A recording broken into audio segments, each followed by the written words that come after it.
आज का मन्ना, अपने प्रति एक सामान्य मसीही जीवन जीना। बाइबल के पद, रोमियो 12:9, प्रेम निष्कपट हो, बुराई से घृणा करो, भलाई में लगे रहो।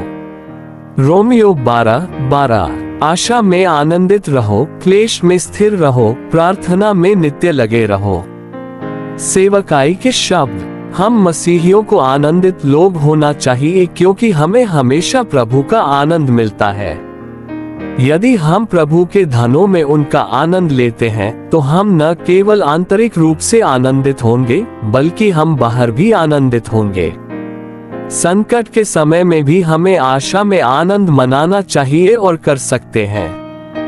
हम ऐसे लोग नहीं हैं जो बिना परमेश्वर और बिना मसीह के हैं, जिनके पास कोई आशा नहीं है। हमारे पास परमेश्वर है और हमारे पास मसीह है।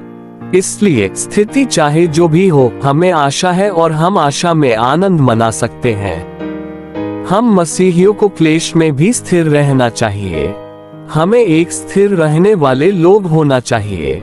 आशा में आनंदित होकर हम किसी भी क्लेश में स्थिर रह सकते हैं। अध्याय 5:3 कहता है कि हम क्लेश में भी प्रसन्न हो सकते हैं। हम न केवल सहते हैं बल्कि क्लेश में प्रसन्न भी होते हैं।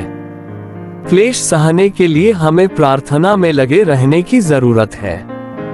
हमें निरंतर प्रार्थना करने की आवश्यकता है।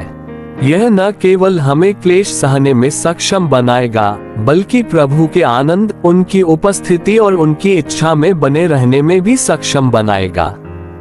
इन सब के अलावा परमेश्वर के पवित्र लोगों के रूप में हमें बुरी चीजों से घृणा करनी चाहिए और उन पर विजय प्राप्त करनी चाहिए तथा अच्छी चीजों से जुड़े रहना चाहिए।